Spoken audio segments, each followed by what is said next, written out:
అందరికీ నమస్తే. ఈరోజు న్యూస్ అనాలిసిస్ ముందుగా నమస్తే తెలంగాణ పేపర్లో వచ్చిన వార్తలు చూద్దాం.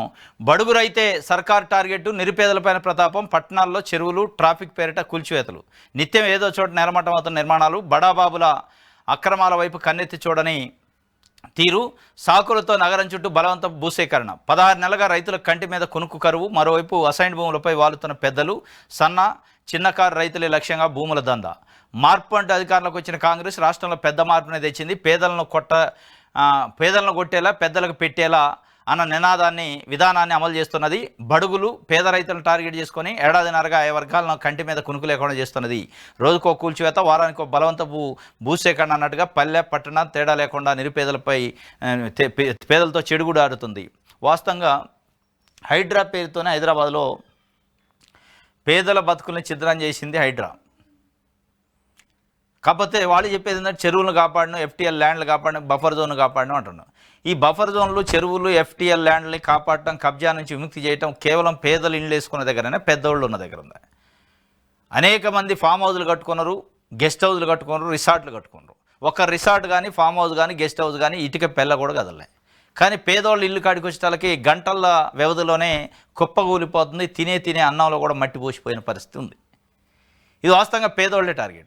అదేవిధంగా హైదరాబాద్ చుట్టుపక్కల ప్రధానంగా శ్రీశైలం రోడ్డు, ఆ పరిధిలో శ్రీశైలం రోడ్డు ప్రాంతంలో, అంటే కొండారెడ్డిపల్లి పోయే ముఖ్యమంత్రి రేవంత్ రెడ్డి గారి స్వగ్రామానికి పోయే దారిలో 100 ఫీట్ల ఒక రోడ్డుని నిర్మిస్తున్నారు. ఆ రోడ్డుకి పేద ప్రజల నుంచి, రైతుల నుంచి భూమి సేకరించారు. ఇట్లా అనేక లగచర్లలో భూమి సేకరణ, 4th సిటీ అని, ఇంకేందో సిటీ అని, ఫ్యూచర్ సిటీ అని, స్కిల్ యూనివర్సిటీ అని, ఇట్లా అనేక రకాల పేర్లతోనే హైదరాబాదు పరిసర ప్రాంతాల్లో చాలా విలువైన భూముల్ని సేకరిస్తుంది ప్రభుత్వం. మొత్తానికి బడుగుల మీద పడ్డది, బడుగుల జీవితాలపైన పడ్డది తప్ప పెద్దోళ్ళ జోలికి పోవట్లేదు. పేదలను కొట్టు, పెద్దోళ్ళకి పంచు అన్న రీతిలో ఉందని చెప్పి, నిరుపేదలపైన మీ ప్రతాపం అని చెప్పి నిన్న హైదరాబాద్లో జరిగిన కూల్చివేతలపైన ఒక వార్త ఇది. చెరువులను ఆక్రమించారంటూ సామాన్యుడి ఇంటికి కూల్చివేత, ట్రాఫిక్ ఇబ్బందులంటూ చిరు వ్యాపారి రోడ్డును పడిస్తున్న బుల్డోజర్లు, ఏడాదిన్నరగా హైదరాబాద్ నగరంలో నేలకూలుతున్న నిర్మాణాలకు లెక్కే లేదు. గిరిజన రైతులు, పచ్చని పొలాల్లో ఫార్మా కంపెనీలు, దశాబ్దాలుగా రైతులు నమ్ముకున్న భూముల్లో ఇథనాల్ ఫ్యాక్టరీ, అదే జీవనాధారంగా బతుకుతున్న బడుగు రైతుల పొలాల్లో గోశాల, 10 నెలలుగా హైదరాబాద్ మహానగరం చుట్టూ సన్న చిన్నకారు రైతుల రోదనలు. ఈ రోదనలు నమస్తే తెలంగాణ ఇవాళ రాసింది. వాస్తవంగా రోదనలు ఉన్నాయి, కరెక్టే. ఇది దీంట్లో ఏ ప్రభుత్వం ఇదే కథ. ఇప్పుడు నమస్తే తెలంగాణ అంటే బీఆర్ఎస్ పత్రిక. మీరేమో తక్కువ చేశారా? మల్లన్న సాగర్ పేరుతోని దాదాపు 14 గ్రామాలను తీసుకొచ్చి ఒక దగ్గర పెట్టారు. R&R గ్రామాలు అంటారు దాన్ని. R&R స్కీమ్లో 14 గ్రామాలు తీసుకొచ్చి ఒకే దగ్గర కుప్పగా వేస్తే వాళ్ళకి తినడానికి తిండి లేదు, చేసుకోవడానికి పని లేదు, ఉండటానికి ఇల్లు తప్ప ఏం లేదు. ఇల్లు అయితే కట్టించారు. ఇల్లు కట్టిస్తే మరి వాడు ఎట బతకాలి, ఏం పని చేసుకోవాలి? 14 గ్రామాలకు ఉపాధి ఇవ్వడానికి ఏముందాడు ఉపాధి? ఏ ఊర్లో వాళ్ళు ఆ ఊర్లో ఉంటే ఆ ఊర్లో పొలం పనులు అవి ఇవి ఉంటాయి, పనికి పోతారు. మొత్తం గ్రామాలు ఒక దగ్గర ఉంటే పని దొరక్క ఆ R&R కాలనీలలో దాదాపు రోజుకి ఒకళ్ళ నుంచి 2 గుండెపోటుతో చనిపోతున్న పరిస్థితి అట, మనోవేదంతో చనిపోతున్న పరిస్థితి. ఉన్న భూమిని మల్లన్న సాగర్ పేరుతో గుంజుకున్నారు. ఉన్న ఇల్లు వాకిలు అన్నీ పోయినాయి. ఇక్కడికి వచ్చి పెట్టారు, తీసుకొచ్చి ఒక క్యాంపు లెక్క పెట్టారు. ఆడ ఇల్లు కట్టించారు. వాస్తవమే, ఇల్లు తప్ప ఏం లేదు. చూసుకోవడానికి ఇల్లు, చేసుకోవడానికి పని లేదు. పొద్దున్నలైతే టెన్షను, ఇల్లు ఎల్లన గడవని పరిస్థితి, వాళ్ళు ఇచ్చిన పైసలు అయిపోయినాయి. ఇది అలా R&R దాంట్లో జరుగుతుంది. మీరేం తక్కువ చేశారు? మీరు చేసింది అదే కథ. పేద ప్రజలను బలవంతంగా లాగి కోర్టులకు పోయినా కానీ వినకుండా, ఎవడన్నా పరామర్శకు పోతున్నా, మల్లన్న సాగర్ బాధితులను పరామర్శించడానికి రాజకీయ పార్టీ నాయకులు పోతున్నా ముందే నిర్బంధంలోకి తీసుకోవటం, హౌస్ అరెస్ట్ చేయటం, ఎన్ని కథలు చేశారు 10 ఏళ్ళు. మీరు ఇవాళ వార్త రాశారు. మీరు చేసిందే వారు చేస్తారు, దాంట్లో తేడా ఉంది. ఎవరు చేసినా మొత్తానికైతే ఏ పార్టీ వచ్చినా పేద ప్రజలపైనే, నోట్లో నాలుక లేని పేద ప్రజల్ని బనాయించే కార్యక్రమం, వాళ్ళ ఆస్తులు గుంజుకునే కార్యక్రమం, వాళ్ళపైన దౌర్జన్యం, వాళ్ళపైన కేసులు తప్ప పెద్దోళ్ళ జోలికి ఎవడు పోడు. ఇది ఒక వార్త. అయితే ఇంకోటి, వ్యవసాయ శాఖ మంత్రి తుమ్మల నాగేశ్వరరావు గారు నిన్న కొన్ని సంచలనమైన వ్యాఖ్యలు చేశారు. రైతు భరోసాలో 2 సార్లు తప్పు జరిగింది. ఇదే విషయాన్ని ముఖ్యమంత్రికి చెప్పినా పొరపాటును ఒప్పుకున్న మంత్రి తుమ్మల ఈసారి ముందుగానే ఇస్తామని వెల్లడి. హుస్నాబాద్లో రైతు మహోత్సవ ప్రారంభ సభలో చెప్పిండు. రైతు భరోసాలో 2 సార్లు ఏం జరిగిందంటే తప్పు జరిగిందట. తప్పు జరగలే, తప్పు చేశారు. తప్పు ఎట జరిగింది అదే జరిగిద్దా? జరగాలంటే ఉడని జరపాలిగా, జరిపితే జరిగింది. రైతు భరోసా విషయంలో కాంగ్రెస్ పార్టీ తప్పు చేసిన దాన్ని నిన్న వ్యవసాయ శాఖ మంత్రి తుమ్మల నాగేశ్వరరావు గారు చెప్పిండు, కొండ బద్దలు కొట్టి నిజాన్ని, నిప్పు లాంటి నిజాన్ని బయటపెట్టిండు. ఆ నిజాన్ని ముఖ్యమంత్రికి కూడా చెప్పినా అని చెప్పిండు. ఆ తప్పు ఏంటంటే 2023 డిసెంబరు 7 నాడు ప్రమాణ స్వీకారం చేశారు. మేము వస్తే 10,000 కాదు 15,000 ఇస్తాం రైతు భరోసా అన్నారు. డిసెంబర్లో రైతు భరోసా ఇవ్వాలి, ఎగ్గొట్టారు. దానికి ఒక సాకు చెప్పారు, అత్యంత ధనికులు ఫామ్ హౌజులు ఉన్న వాళ్ళకి బాగా బడాబాబులకి ఎత్తేస్తాం రైతు భరోసా రైతు బంధుని, దానికి ఒక కమిటీ వేసినాం, అది రిపోర్ట్ వచ్చాక ఇస్తామని చెప్పారు. ఆ రిపోర్ట్ రాలా, కమిటీ రాలే, మళ్ళీ అందరికీ ఇస్తున్నాం. మల్లారెడ్డికి వస్తుంది, పోవాడ అజయ్ కుమార్కి వస్తుంది, బడాబాబులకు 100,000 ఎకరాలు ఉన్న వాళ్ళు కూడా రైతు భరోసా వస్తుంది. అది పోయింది. డిసెంబర్ దగ్గర కొట్టారు. జూన్లో 2024 జూన్లో, ఆ జూన్లో ఇచ్చేది విడతల వారుగా ఇచ్చుకుంటూ కొంతమందికి అసలు ఎగ్గొట్టారు. మళ్ళీ డిసెంబర్ 2024 ఇవ్వాల, అది ఇయ్యాటకు కూడా ఇచ్చే పరిస్థితి లేదు. అంటే 2023 డిసెంబర్ దగ్గర కొట్టారు, 2023 డిసెంబర్ దగ్గర కొట్టారు, 2024 డిసెంబర్ కూడా ఎగ్గొడుతున్నారు, 2024 జూన్ది ఇప్పుడు ఇస్తున్నారు.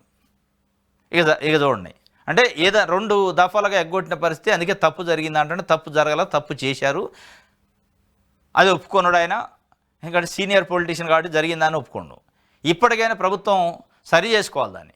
ఇప్పుడు జూన్ వచ్చింది, జూన్ది గడిచింది, 2 కలిపి ఒకసారి వేస్తే అయిపోద్ది. ఒకేసారి వేస్తాం రైతు భరోసా, ఎకరం ఉన్నోడికి 10 ఎకరాల ఉన్నోడికి ఎవరికైనా ఒకటే రోజులు వేస్తామన్నారు.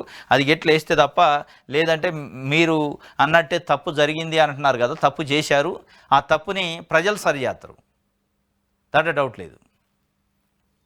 ఇంకోటి, జైట్లీకి చెప్పే లండన్కు పారిపోయా విజయమాల్యా సంచలన వ్యాఖ్యలు, ఆర్థిక నేరగాళ్లతో బీజేపీ నాయకులు లోపాయికార ఒప్పందం బట్టబయలైంది. పాకిస్తాన్కు ముందే సమాచారం ఇచ్చి విదేశాంగ మంత్రి దాడి చేస్తారు.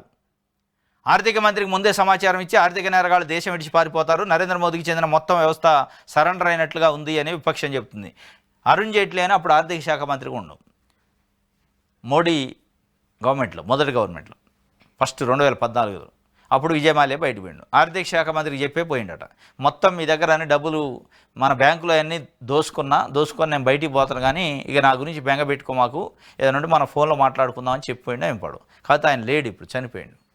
విజయమాల్యా అసలు ఎపిసోడ్ చూస్తే భారతదేశంలో ప్రజాస్వామ్యం ఎంత పరడు వెళ్తుంది, ప్రజాస్వామ్యంలో పార్టీలు, రాజకీయ పార్టీలు ప్రజలకు ఎంత సేవ చేస్తున్నాయి, ఇట్లాంటి బడాబాబులకి దొంగలకి ఎట్ట సాయం చేస్తుందని స్పష్టంగా తెలుస్తుంది.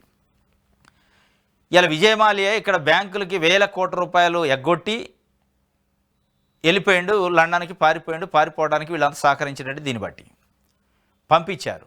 నరేంద్ర మోడీ 2014 ముందు నేను 15 లక్షల కోట్లు స్విస్ బ్యాంకులలో నల్లలను దాచిపెట్టారు, అది అంతా తెచ్చి ప్రజలకు పంచుతా అన్నాడు. అది దేవుడికి ఎరక, అది పంచలేదు, ఏం లేదు. పంచకపోగా ఇక్కడ 15 లక్షల కోట్ల రూపాయలు ఎగ్గొట్టినోడిని తీసుకుపోయి లండన్ నీరవ్ మోదీ లాంటి బయటికి పంపిండు అనేది వాళ్ళే చెప్తున్నారు. బయటికి పోయినోడే చెబుతున్నారు, నేను చెప్పే పోయినా అని. పోయిండా? మరి వానికి సంబంధించిన ఆస్తులో ఇంకోటి అటాచ్ చేశారా? చేయరు. అదే ఒక సామాన్య రైతు ఒక 50,000 రూపాయలు బ్యాంకులో క్రాప్ లోన్ తీసుకొని ఎగ్గొట్టిండు అనుకోండి, ఎగ్గొట్టం మీన్స్ టైంకి లేక పే చేయలేదనుకో, తలుపులు వేయకపోతారు, ఇంట్లో ఉన్న ఏది ఉంటే అది ఎత్తపోతారు, ధాన్యం ఉంటే ధాన్యం, గేదెలు ఉంటే గేదెలు, బర్రెలు ఉంటే బర్రెలు ఎత్తపోతారు. మరి విజయమాల్యాకి అది వర్తిస్తా? ఇవాళ విజయమాల్యా లండన్ పోయిండు, ఇక్కడ ఎగ్గొట్టి ఆయనకు మనం డబ్బులు పంపిస్తున్నాం ఏ రోజుకి ఆ రోజు. భారతదేశంలో ఉన్న ప్రతి పౌరుడు డబ్బులు పంపిస్తాడు విజయమాల్యాకి. అంటే డబ్బులు అంటే ఎట్లా పంపిస్తాడని అడగవచ్చు. కింగ్ ఫిషర్ బీర్ కంపెనీ ఉంది ఆయనకి, కింగ్ ఫిషర్ లిక్కర్ తయారు చేస్తారు. ఆ కింగ్ ఫిషర్ లిక్కర్ తయారు చేసేది మన మనుషులే, ఇక్కడ ఉన్న భారతదేశంలో మనుషులే, భారతదేశంలో నీళ్లు, భారతదేశంలో ఉన్న సహజ వనరులు వాడుకొని లిక్కర్ తయారు చేసి దాన్ని మళ్ళీ మనోళ్ళకి అమ్మి మళ్ళీ మనమే వాడికి కప్పం కడుతున్నాం, వాడికి తీసిపోయి లాభాలను ఏ రోజుకి ఆ రోజు పంపిస్తున్నారు. 100 కోట్ల రూపాయలు ఇక్కడ నుంచి రోజు సరఫరా అవుతూ ఉంటాయి ఆయనకి డబ్బులు. ఇక్కడ వ్యాపారం చేస్తారు అక్కడ నుంచి రిమోట్తోని. ఏం దారుణం ఇది! ఆయన కింగ్ ఫిషర్ సీజ్ కాదు ఎగ్గొట్టిపోతే. అదే సామాన్య రైతులైతే అన్నీ పోతాయి, తలుపులు పోతాయి, చెక్కలు పోతాయి, ఇల్లు పోతాయి, వాకిలు పోతాయి, నానా బీభత్సం చేస్తారు. ఏం విజయమాల్యా కింగ్ ఫిషర్ ఎందుకు క్లోజ్ కాదు, ఎందుకు సీజ్ కాదు, ఎగ్గొట్టిపోయిండుగా అంటే కాదు. రాజకీయ నాయకులు, రాజకీయ పార్టీలు ఆ విధానాలు అట్టు ఉన్నాయి అన్నమాట. ఇది జరుగుతుంది. ఇదే కాదు, ఇవాళ మన ప్రభుత్వ స్కూల్లో, ప్రభుత్వ వైద్యశాలల్లో పనిచేసే డాక్టర్లు, ప్రభుత్వ ఆసుపత్రుల్లో పనిచేసే డాక్టర్లు, ప్రభుత్వ స్కూల్లో పనిచేసే టీచర్లు వాళ్ళ పిల్లల్ని పంపరు, ప్రభుత్వ స్కూల్కి పంపరు. ప్రభుత్వ హాస్పిటల్లో పనిచేసే డాక్టరు వాళ్ళ కుటుంబ సభ్యులను ప్రభుత్వ హాస్పిటల్లో చూపించడు. ఎందుకంటే వాళ్ళు పనిచేసే వ్యవస్థ పైన వాళ్ళకే నమ్మకం లేదు. అంత దుర్భరమైన వ్యవస్థ మనమేగా చేసేది, అంత డోంగ్ అనమాట. అంత మాయా ప్రపంచం, ఏం లేదు, ఉట్టిది ఇదంతా. వాళ్ళందరూ అన్ని పార్టీలు, అన్ని రాజకీయ పార్టీలు, అన్ని ప్రభుత్వాలు, ఏ ప్రభుత్వం వచ్చినా మేము అద్భుతంగా విద్య కోసం, వైద్యం కోసం అద్భుతాలు చేస్తాం అంటారు. మరి అద్భుతాల్లో మీ పిల్లలు చదువుతారంటే ఎమ్మెల్యేల పిల్లలు చదవరు, ఎంపీల పిల్లలు చదవరు, మంత్రుల పిల్లలు చదవరు, అందరూ విజన్ ఉన్న నాయకులే. చంద్రబాబు నాయుడు గారు నేను నా అంత విజన్ ఎవరికి లేదంటాడు. కేసీఆర్ నా అంత విజన్ ఎవరికి లేదంటాడు. నేను బంగారు తెలంగాణ చేసిన అంటాడు. మరి ఈ బంగారు తెలంగాణ మీ మనవాళ్ళు, మీ పిల్లలు వచ్చి బళ్ళు చదువుతారా? ప్రభుత్వ బళ్ళు అంటే చదవరు, గవర్నమెంట్ బళ్ళు చదువుతారా? చదవరు. ఆ వీళ్ళు కాదు అసలు, అందులో పనిచేసేవాడు, జీతం తీసుకుంటేవాడు కూడా వాళ్ళ పిల్లలు చదివాడు. మళ్ళీ బ్యానర్లు వేసి పిలిపిస్తుంటారు. ఇప్పుడు వారం రోజుల నుంచి వస్తుంది, సర్కారు బడికి రండి అని పిలిపిస్తున్నారు. ఎవరు? టీచర్లు వ్యాన్లు కట్టుకొని తిరుగుతున్నారు. మా బడిలో చేరిపోయింది, అద్భుతాలు ఉంటాయని. మరి ఈ పేరెంట్స్ అడగాలి, మీ పిల్లలు ఏడ చదువుతున్నారు నాయన అని. మీ పిల్లలు కూడా దీంట్లో చదువుతున్నారా అంటే అప్పుడు వెళ్తుంది బండారం. ఇదంతా మాయ, ఏం లేదు. పేద ప్రజల బలి. ఈ బ్యాంకులు కానీ, ఎగ్గొట్టేటోడు కానీ, బళ్ళాలో చదివేటోళ్ళు కానీ, ఆసుపత్రులు జుంచుకుంటోళ్ళు కానీ, ఇదంతా మాయా ప్రపంచం. ఇప్పుడు రేవంత్ రెడ్డి మనవడు గవర్నమెంట్ స్కూల్కి పంపిస్తారా? లేకపోతే చంద్రబాబు నాయుడు గారు మనవడు గవర్నమెంట్ స్కూల్కి పంపిస్తారా? లేదా వాళ్ళ ఇంట్లో ఎవరికైనా సృష్టి చేస్తుంది, గవర్నమెంట్ హాస్పిటల్ పోయి చూసుకుంటారా? చూసుకోరు. కానీ వ్యవస్థని తయారు చేసి నిర్వీర్యం చేసి మళ్ళీ వాళ్ళే ప్రైవేట్ని పేర్లకు పెంచి నారాయణ, శ్రీ చైతన్య విద్యా సంస్థలు, యశోద లాంటి కార్పొరేట్ హాస్పిటల్, కిమ్స్ లాంటి కార్పొరేట్ హాస్పిటల్ని మళ్ళీ ఏళ్ళ చుట్టూ ఉంటోళ్ళే పెడతారు, ఇందులో ఉన్నోళ్ళే పెడతారు. హాస్పిటళ్ళు, స్కూళ్ళు, కార్పొరేట్ కాలేజీలు పెట్టి లక్షల లక్షలు గుంజుడు కార్యక్రమం ఉంటుంది. ఇది జైట్లీకి సంబంధించి రైట్. ఆంధ్రజ్యోతి చూద్దాం. అది కేసీఆర్ నిర్ణయమే. ఆయనతో పాటు నాటి మంత్రి వర్గము కాళేశ్వరం బ్యారేజీలు కట్టాలని తీర్మానించింది. తమిళిహట్టిపై మహారాష్ట్ర అభ్యంతరాలు తెలిపింది. అక్కడ నీటి లభ్యత లేదంటూ సిడబ్ల్యూసీ లేఖ రాసింది. సాగునీటి అవసరాల రీతినే ప్రాజెక్టు రీడిజైను. కాళేశ్వరం తొలి అంచనా వ్యయం 60,000 కోట్లే. ఆ తర్వాత పలు మార్పులతో 80,000 కోట్లకు పోయింది అని ఈటల రాజేందర్ కాళేశ్వరం కమిషన్ ముందు నిన్న హాజరైండు. దాదాపు గంట పాటు ప్రశ్నలు వేశారట. అసలు వాళ్ళు ప్రాథమికంగా అడిగిందంటే డిజైన్ ఎందుకు మార్చారు, తమ్మిడడ్డి దగ్గర కట్టాల్సిన ప్రాజెక్ట్ని తీసుకుపోయి మేడిగడ్డ ఇట్లా అక్కడ ఎందుకు కట్టారని అడిగారట. అది సిడబ్ల్యూసీ వాటర్ సోర్స్ లేదని చెప్పింది. తమిళనాడు దగ్గర కడితే మహారాష్ట్ర అభ్యంతరం వ్యక్తం చేస్తుంది. అభ్యంతరాలతో ముందుకు పోదు కాబట్టి మార్చిండు కేసీఆర్. దానికి మంత్రివర్గం అప్రూవల్ కూడా ఉందని ఆయన చెప్పే సమాధానం ఆయన చెప్పిండు. దీంట్లో ఇప్పుడు కాంగ్రెస్ పార్టీ నిన్నటి నుంచి ఒక కార్నర్ చేస్తుంది. బీజేపీ విధానం ఏంది, కేసీఆర్ని కాపాడటమా? కవిత చెప్పింది కదా, కేసీఆర్కి బీజేపీకి పొత్తు ఉంటుంది, బీజేపీతో పొత్తు కలవాలని, బీజేపీలో మెర్జ్ చేయాలని చూస్తుండు, దాన్ని మేము అడ్డుకున్నాం, నేనే అడ్డుకున్నా అని చెప్తున్నా. అడ్డుకునే అంటే ఆ బంధంలో భాగమైన బీజేపీ ఎంపీగా ఉండే ఈటల రాజేందర్ కేసీఆర్ని కాపాడే ప్రయత్నం చేసిండు. ఏం తప్పు జరలే, క్యాబినెట్ అప్రూవల్ ఉంటేనే జరిగింది. మహారాష్ట్ర అభ్యంతరం చెప్పింది కాబట్టి తమ్మిడేటి దగ్గర కట్టలేదు, ఇవన్నీ చెప్పిండు అనేది వాళ్ళు అంటున్నారు. మొత్తానికైతే నిన్న అయిపోయింది. రేపు మళ్ళా మండే రోజు హరీష్ రావు ఉంది. రైట్. బీఆర్ఎస్ కాదు డిఆర్ఎస్, కొత్త రాజకీయ పార్టీ వచ్చింది మన తెలంగాణలో. నిన్న కేసీఆర్ పెట్టలేదు కానీ ఆయన క్రియేట్ చేసిండు. ఎవరు? రేవంత్ రెడ్డి గారు ముఖ్యమంత్రి ఒక కొత్త పార్టీని క్రియేట్ చేసిండు, డిఆర్ఎస్ అట. డిఆర్ఎస్ అంటే కవిత తండ్రికి లేఖ రాసింది. ఆ మధ్య కేసీఆర్ చుట్టూ, మా నాయన చుట్టూ దెయ్యాలు ఉన్నాయి అన్నది. దెయ్యాలు ఉన్నాయి కాబట్టి అది దెయ్యాల రాజ్య సమితి, భారతీయ రాష్ట్ర సమితి కాదు, అది దెయ్యాల రాజ్య సమితి. దెయ్యాలే ఉంటాయి అందులో అని. మరి దెయ్యాలు చుట్టూ ఉండాలని మరి ఆయన బయట రావట్లేదేం కాదు. దెయ్యాలు రోజు బయట రావు, పగులు బయట రావాయి, నైట్ ఎప్పుడో తిరుగుతుంటాయి అట్రా. చూసిన వాళ్ళు ఎవడు చూసినా కానీ అంటుంటారు, నైట్ రావు దెయ్యాలు, అదే పగులు రావు నైటే అవుతాయని. మరి అందుకే కేసీఆర్ కూడా బయట కనపట్టలేదా, దెయ్యాల రాజ్య సమితి అన్నాడు. ఇవాళ వాళ్ళు వస్తారు బీజేపీ, మన బీఆర్ఎస్ వాళ్ళు. దెయ్యాల రాజ్య సమితి కాదు, దేవుళ్ళ రాజ్య సమితి. అది అంత దేవుళ్ళు ఉంటారు, దెయ్యాలు కాంగ్రెస్లో ఉంటారు, కాంగ్రెస్కి పట్టిన దెయ్యాన్ని నువ్వే అని వీళ్ళు కారణం. ఈ దెయ్యాలు ఈ పక్కన పెడితే ఏంది, ఇప్పుడు రేవంత్ రెడ్డి వస్తాడు, పటాపట కేసీఆర్ 4 తిట్లు తిరుగుతారు పోతాడు. అరే నువ్వు అన్న రైతు భరోసా అయింది, నువ్వు అన్న రైతు రుణమాఫీ అయింది, నువ్వు అన్న మహిళలకి 2,500 అయింది, నువ్వు అన్న అనేక హామీల సంగతి ఏంది, పెన్షన్లు పెంచుతారన్నావు, అవి చెప్పడం. కేసీఆర్ని బండబూతులు తిడతారు పోతారు. నిన్ను మూసిలో గట్టి అందులో వేస్తా, లేకపోతే ఇందులో వేస్తా అని చెప్తా ఉంటాడు. నిన్న వచ్చిండు. అప్పట్లో మాజీ ప్రధానమంత్రి పివి నరసింహారావుకి సెషన్స్ కోర్టు నోటీసులు ఇస్తే కోర్టు ఎదుట ఆయన హాజరయ్యారు. నువ్వు అంతకంటే గొప్పోడువా, గతంలో నన్ను జైల్లో పెడితే పడగొట్టా, ఆ కుర్చీలో కూర్చున్న పట్టుబట్టి నా లక్ష్యాన్ని నెరవేర్చుకున్నా. ముఖ్యమంత్రి రేవంత్ రెడ్డి గారు చెప్తున్నారు. అంటే జనం కోసం ముఖ్యమంత్రి కాలే మీరు, మిమ్మల్ని జైల్లో పెట్టారు కాబట్టి పడగొట్టి నువ్వు లక్ష్యాన్ని నెరవేర్చుకున్నావు. ముఖ్యమంత్రి కావాలి కాబట్టి అయినవు, ప్రజలకి ఏదో చేయాలని అయినట్టు లేదు. ఇక ఆయన చెప్తుండు పివి నరసింహరావు లాంటి వాడే కోర్టు ముందుకు పోయి నువ్వేందని, కొరువు దేయాలు వచ్చాయని జనానికి చెప్పి తరిమి కొట్టించాలి, ఒక్క నోటీస్కే కేసీఆర్ ఆగమాగం అవుతుండు, నన్ను జైల్లో పెడితే తొడగొట్టి పడగొట్టా, మూసి పునరుజ్జీవనం చేసి తీరుతా, నన్ను పడగొట్టాలని చూస్తున్నారు, ప్రజలు 10 ఏళ్ళు అధికారం ఇవ్వాలి, టీటీడీ తరహాలో వైటీడీఏ పాలకవర్గం నన్ను పడగొట్టాలని చూస్తున్నాడు. ఎవరు చూస్తున్నాడు? ఆయన ఒక నోటీస్కి ఆగమయ్యా, ఆయన ఆగమాగం అవుతుంటే ఇంకా నిన్ను పడగొట్టాలని ఏం చూస్తారు? ఆయనదే బాగలేదా? కొడుకు ఒక్కెళ్ళి బిడ్డ ఒక్కెళ్ళి ఆగమాగం సింపిరిగా అవుతుండే, యాడికాడికి సీరియస్ చెత్తకి కడుతున్నారు వాళ్ళు. మళ్ళీ నిన్ను ఆడబడగలుగుతారు, మళ్ళీ లేనిపోయిన లూజ్ మాట మాట్లాడతారు. రేవంత్ రెడ్డి ఏంటంటే ముఖ్యమంత్రి స్థాయిలో చాలా హుందాగా మాట్లాడాలి. నేను రాయి గట్టి మూసిలో పడేస్తా, లేదా పేగులు తీసి మెడలేసుకుంటా, ఇది దెయ్యాల పార్టీ, ఇది ఈ పార్టీ, అది ఆ పార్టీ, నేను తొడగొట్టిన, ఇవన్నీ ముఖ్యమంత్రి స్థాయిలో మాట్లాడకూడదు. మీకు మీరే నన్ను పడగొట్టడానికి కుట్రబంతున్నట్టు కేసీఆర్ చాలా బలమైనోడని నమ్ముతున్నట్టే కదా. ఆయన ఎందుకు వెలువేడి చేస్తారు మీరు? ఆయన బాగలేక ఆగమాగం అయ్యి హరీష్ రావుని ఆయన పిలుచుకొని ఏం చేయాలి కాళేశ్వరం ముందు ఏం చెప్పాలా, బిడ్డ ఎట్లా అంటుంది, కొడుకు ఎట్లా అంటుంది, వీళ్ళిద్దరు సందులు నేను నలిగిపోతాను ఏం చేయాలో తెలియక ఆయన గిలగిల కొట్టుకుంటుండు నీళ్ళల్లోంచి ఒడ్డున పడ్డ చేపలేక. నువ్వు ఆయన్ని మళ్ళీ గుర్తు చేసుకొని కేసీఆర్ చూశారా, 10 ఏళ్ళు ముఖ్యమంత్రి చేసిండు, 14 ఏళ్ళు ఉద్యమం చేసిండు.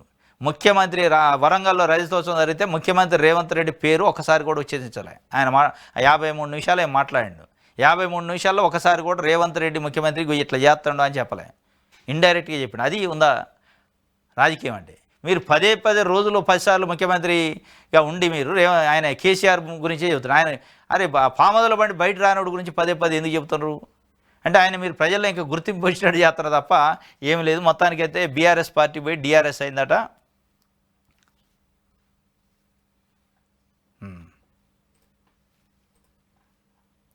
రైట్, ఇది ఆంధ్రజ్యోతి. దిశ చూద్దాం. రైట్, భారతీయ రాష్ట్ర సమితి కాదు దెయ్యాల రాష్ట్ర సమితి, కేసీఆర్ నీ బిడ్డ ప్రశ్న సమాధానం ఇవ్వు. ఆయన ఇయ్యాడు. ఆయన ఎందుకు ఎత్తాడు?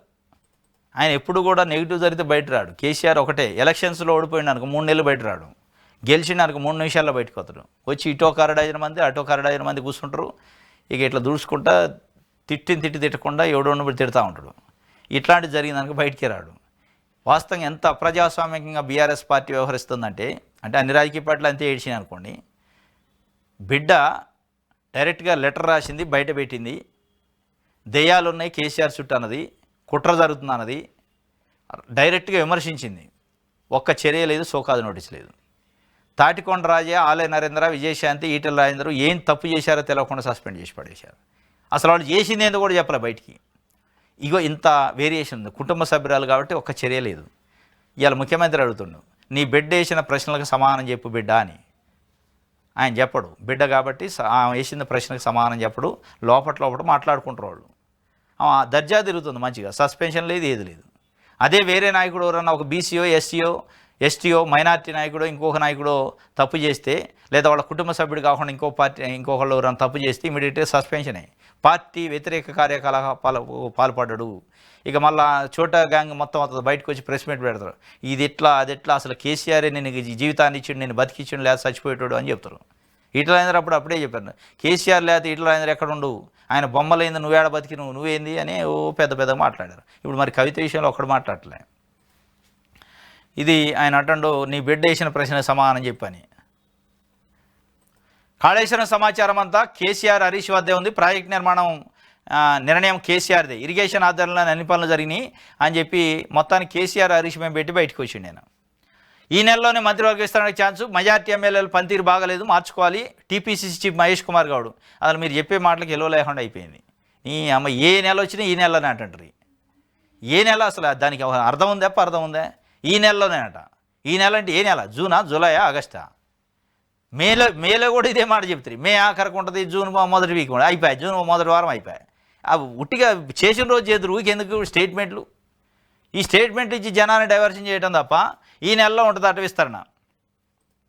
క్యాబినెట్ విస్తరణ తర్వాతే నామినేటెడ్ పోస్టులట. సీఎం రేవంత్తో చర్చించిన ఇన్ఛార్జి మీనాక్షి నటరాజన్ నిన్న ముఖ్యమంత్రి రేవంత్ రెడ్డి ఇంటికి పోయి గంట పాటు సమావేశమైందట. మీనాక్షి నటరాజన్ మొట్టమొదటిసారి ఆమె వచ్చిన తర్వాత నాకు తెలిసి క్యాబినెట్ పైన నామినేటెడ్ పోస్టులు, పీసీసీ కార్యవర్గం ఏం చేద్దామని చర్చించినట్టుంది మొత్తానికి. మరి ఇప్పటికైనా గదిలిద్దాం చూడాలి. ఇప్పుడు కూడా కదలకపోతే దేవుడు కూడా వాళ్ళని కాపాడలేడు.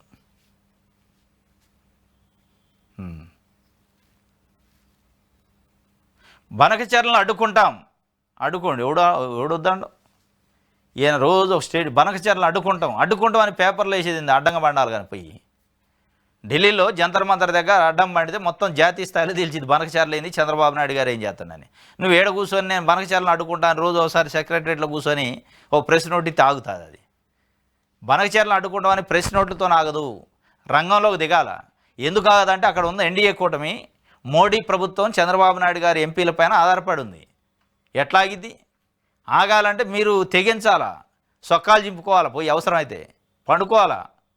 బాబ్లీ దగ్గర దెబ్బలు తినరు అప్పట్లో చంద్రబాబు నాయుడు గారు, కొంతమంది తెలుగుదేశం పార్టీ నాయకులు దెబ్బలు తినాలి అవసరమైతే బనకచర్ల కాడికి పోయి. ఏం కాదు, ఏమైంది, పోయేదే ఉంది. రాజకీయాలు రాష్ట్రం కోసమే కదా మీరు చేసేది.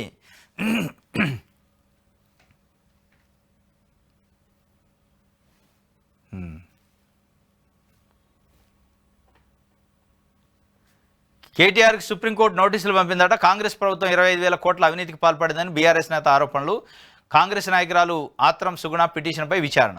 కేటీఆర్కు సుప్రీంకోర్టు నోటీసులు పంపిందట. కాంగ్రెస్ ప్రభుత్వం 25,000 కోట్ల అవినీతికి పాల్పడిందని బీఆర్ఎస్ నేతలు ఆరోపణలు చేస్తే దానిపైన ఆమెను పరువు నష్టం దావా చేసినట్టుంది, పంపారట.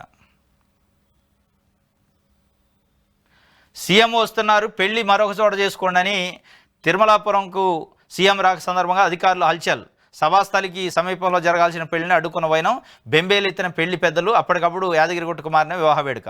యాదాద్రి భువనగిరి జిల్లా తుఫాన్ వచ్చే ముందు వాతావరణ శాఖ హెచ్చరికలు జారీ చేస్తున్నట్టు ఎవరు బయటకు రావద్దు, లోతట్టు ప్రాంతాల్లోని వాళ్ళు ఇల్లు ఖాళీ చేసి సురక్షిత ప్రాంతాలకు తరలిపోవాలి, ఎక్కువ రోజులు దాని ప్రభావం ఉండే అవకాశం ఉన్నందున ఇంటి అవసరాలకు సరిపడా సరుకులు ముందే నిల్వ చేసుకోండి, జాలర్లు ఎవరు సముద్రంలోకి వెళ్ళొద్దు అంటూ ముందస్తు జాగ్రత్తలు చెబుతుంటుంది వాతావరణ శాఖ. అదే తరహాలో యాదాద్రి భువనగిరి జిల్లా తురకపల్లి మండలం తిరుమలాపురంలో శుక్రవారం సాయంత్రం జరిగిన సీఎం రేవంత్ రెడ్డి పర్యటనలో కూడా అధికారులు అచ్చం ఇలాంటి హడావుడి చేశారు.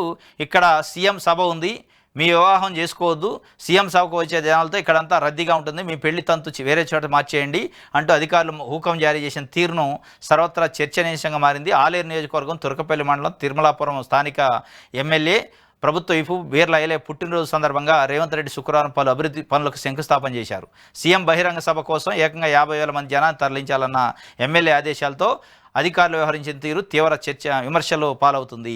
ఇది సీఎం వస్తున్నారు, పెళ్లి వేరే చోట చేసుకోండి. పెళ్ళి అంటే ఏంది, ఒక 15 రోజుల ముందే కార్డులు ప్రింట్ అవుతాయి, పలానా దగ్గర పెళ్ళి ఉంది పలానా టైంకి రండి అని అందరికి బంధువులకి స్నేహితులకి పంచుతారు కార్డులు. నువ్వు అప్పటికప్పుడు వచ్చి ఇంకో గంటలో పెళ్ళి ఉందనగా పెళ్లి మండపం మార్చుకోండి అంటే ఆత్మాభిమానం ఉండదు వాళ్ళకి. ఏ ముఖ్యమంత్రి వస్తే ముఖ్యమంత్రి సభ ఇంకో దగ్గర పెట్టుకోండి, ఇక లేదా జాగాడా అక్కడనే ఆయన పెళ్లి పెట్టిన కూడా కాడ కాకపోతే ఇంకా లేదా. ఇదే ముఖ్యమంత్రి రేవంత్ రెడ్డి గారు ముఖ్యమంత్రిగా ప్రమాణ స్వీకారం చేశాక 2-3 రోజులకి ఒక ప్రకటన ఇచ్చిండు.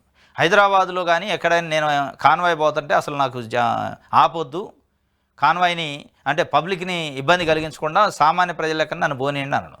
నన్ను పోతుంది అది, మళ్ళీ ఇప్పుడు ట్రాఫిక్ ఆపుతూనే ఉన్నారు. ఇదంతా ఉండగానే ఆ ప్రకటనకి విరుద్ధంగా ఇది చూడరాదు. హైదరాబాద్లో కాదు, ఏమన్నా ఊర్లో బొచ్చెడ జాగా ఉంటుంది, ఆ పెళ్లి జరిగే కాడనే పాపం వాళ్ళు ఏదో పెళ్లి ముహూర్తం పెట్టుకున్నారు, ఆడపోయి ఆపారట. సీఎం వస్తుంటే పెళ్లి ఆపండి ఇంకో దగ్గర పెట్టుకోండి అంటే పాపం వాళ్ళు దేవుడు అంటే అప్పటికప్పుడు తీసిపోయి యాదగిరిగుట్టలో పెట్టుకున్నారట.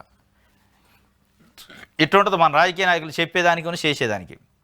హైదరాబాద్లో సిగ్నల్స్ బంద్ చేసి జనాలను ఆపొద్దు, నా కాన్వాయ్ వస్తున్నా సామాన్య అందరూ ట్రాఫిక్లో పోతున్నాడు, ఇవాళ ఎక్కడెక్కడ ఆపుతూనే ఉన్నారు. కానీ ఆయనకు తెలుస్తూనే ఉంది కానీ మాట్లాడు. ఇదంతా డైలాగులు ఏంటంటే సినిమా డైలాగులు, ఏదో అట్లా మాట్లాడతారు, జనాలు మెచ్చుకోవాలి, చర్చ జరగాలని.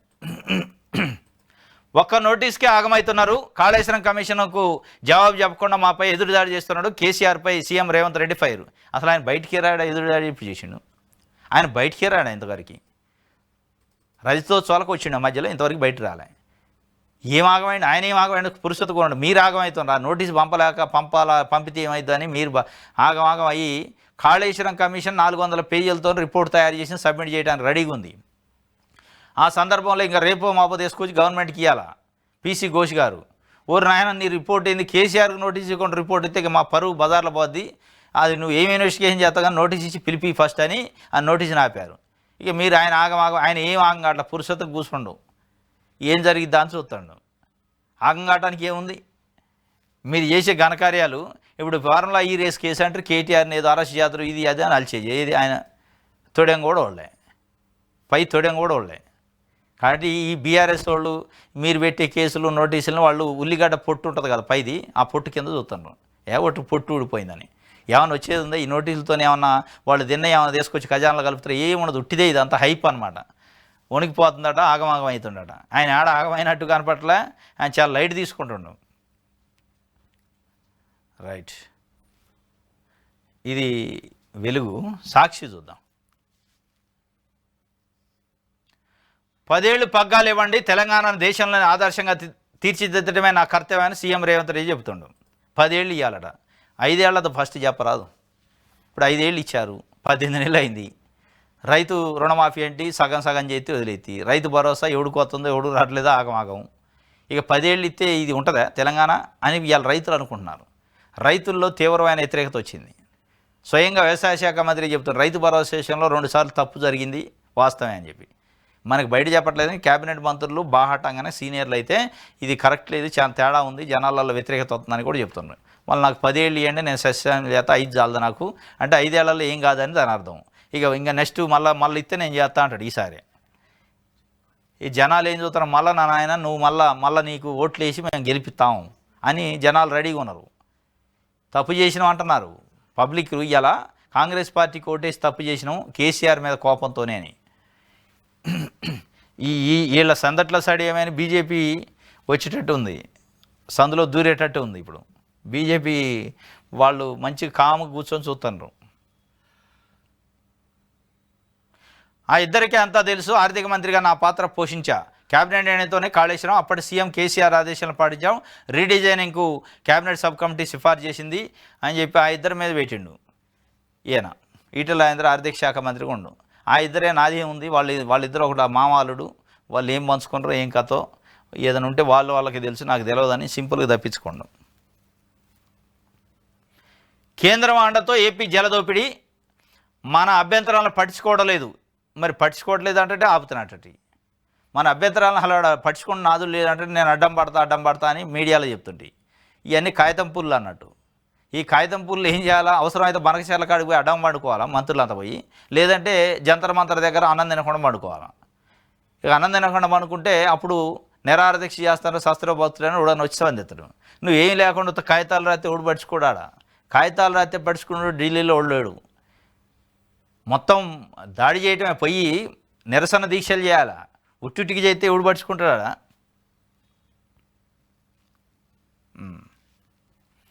రైట్, కూలీల్లాగా పోలీసులాట బ్రోకర్ల ఆట కట్టిస్తాడట. మారువేషాల్లో నేరగాళ్లకు చుక్కలు, ఎస్పీ డైరెక్షన్స్, పోలీసులు యాక్షన్. ఆదిలాబాద్ జిల్లాలో దళారులు దగాకు ఆపరేషన్, 9 మండలాల్లో ఏకకాలంలో స్పెషల్ డ్రైవ్, 34 మంది దళారులు అరెస్ట్ అయ్యారట. ఈయన పోలీసు ఆయన రికార్డు చేసుకుంటుండు. ఇటు ఒక ఫోన్ ఉంది, కూలీలాగా వచ్చిండట మెళ్ళకాండ వేసుకొని. ఈ దళారులు తయారయ్యారు పాపం, శ్రమ దోపిడీ, పనిచేసేది కూలీలు, మధ్యలో ఈ బ్రోకర్ గాళ్ళు ఉంటారు. వీడు దేశపోయి ఆడ కూలీలను ఒప్పచెప్పినందుకు ఒక్కొక్క కూలీ 500 లెక్క మనిషి దగ్గర వాడు తీసుకుంటాడు దళారి, వీళ్ళకి 200-300 చేతిలో పెడతాడు. పని చేసేది ఒకడు, ఫలితం అనుభవించేది ఒకడు. ఈ కథ బయట పెట్టిండట, స్పెషల్ డ్రైవ్ చేశారట ఆదిలాబాద్లో. చాలా అద్భుతమైన పని చేసిండు, మామూలు పని కాదు ఇది. చూద్దాం 5 పేజీలు అట యాడ, ఇది 4. ఇప్పటికే బ్యాంకుల్లో ఉన్న అప్పు తీర్చి మళ్ళీ ఇప్పిస్తామంటూ రైతులను మోసగిస్తున్న దళాలకు పోలీసులు చుక్కలు చూపించారు, వారి ఆట కట్టించారు. మారువేషాల్లో నిఘా వేసిన పోలీసులు చివరకు మోసగాళ్లను అదుపులోకి తీసుకున్నారు. ఆదిలాబాద్ జిల్లా ఎస్పీ అఖిల్ మహాజన్ ఆదేశాల మేరకు పోలీసులు మారువేషాల్లో ప్రత్యేక ఆపరేషన్ నిర్వహించి రైతులను దగా చేస్తున్న 34 మంది దళారులను ఆట కట్టించారు. ఆదిలాబాద్ జిల్లాలో కొందరు బ్యాంకు లోన్లకు సంబంధించిన బ్రోకర్లు, బ్యాంకు లోన్లు ఇప్పించే బ్రోకర్లు. ఆదిలాబాద్ జిల్లాలో కొందరు దళారులు రైతుల అమాయకత్వాన్ని, ఆర్థిక అవసరాన్ని ఆసరాగా చేసుకొని భారీగా మోసం చేస్తున్నారు. బ్యాంకుల్లో అన్నదాతలకు ఉన్న అప్పులను చెల్లించి కొత్త రుణాలు ఇప్పిస్తామంటూ వారి నుంచి 5,000 నుంచి 10,000 వరకు అక్రమంగా దండుకుంటున్నారు. ఏటా బ్యాంకులు రైతులకు 7% వడ్డీతో పంట రుణాలు అందజేస్తుంటాయి. ఒకవేళ ఏడాదిలోపు అప్పును తిరిగి చెల్లిస్తే వడ్డీలో 3% బోనస్ లభిస్తుంది. అంతేకాకుండా 20 నుంచి 30% రుణాన్ని పెంచి కొత్త అప్పులు కూడా ఇస్తాయి. ఈ ప్రక్రియను తమ లబ్ధికి వాడుకుంటూ దళారులు రైతులు పాత అప్పులను చెల్లించి కొత్త రుణం ఇప్పించి ఆపై వారి నుంచి వేలాది రూపాయలు కాజేస్తున్నారు. ఈ నేపథ్యంలో దళారుల చేతులు మోసపోయిన ఓ రైతు నేరుగా ఎస్పీ అఖిల్ మహాజన్ కలిసి తన దీనగాథను వెల్లడించారు. దీంతో తక్షణమే స్పందించిన ఎస్పీ ఆదిలాబాద్ జిల్లాలోని గుడిహాత్నూరు, ఉట్నూరు, నారూరు, నార్నూరు, బేలా, మావాల, ఇంద్రావెల్లి తదితర మండలాల్లో అన్నదాతలను మోసగిస్తున్న దళాలపై మారువేషాల స్పెషల్ డ్రైవ్ ఆపరేషన్ నిర్వహించాలని ఆదేశించినారు. రంగంలోకి 15 బృందాలు పోయి కూలీల వేషంలో పోతున్నారు రైతుల దగ్గరికి. పోయే దళాల దగ్గర పోయి మాకు కూడా లోన్ కావాలా, మాకు పలానా బ్యాంకులో లోన్ ఉంది, దాని నాకు మళ్ళీ అంటే కొత్తగా ఇప్పించడం, అది డిలే అయింది కదా, డిలే ఫీజులు అవి ఉంటాయి కాబట్టి వాళ్ళు బ్యాంకు వాళ్ళే సతాంస్తారు, నువ్వు టైంకి కట్టలేదుగా నీకు లోన్ రాదని. వీళ్ళు పోయి ఫైర్ చేసి ఇప్పిస్తారు. ఇప్పించాక వచ్చిన డబ్బులలో నొక్కేస్తారట. ఇది ఒక పెద్ద దందా నడుతుంది. కూలీలాగా పోలీసులు వేషం వేసుకొని పోతున్నారట. ఇది ఆంధ్రప్రభ సంబంధించి. ఎస్, ఇది ఈరోజు న్యూస్ అనాలిసిస్. రేపు తాజా వార్తలతో తిరిగి కలుసుకుందాం. Thank you.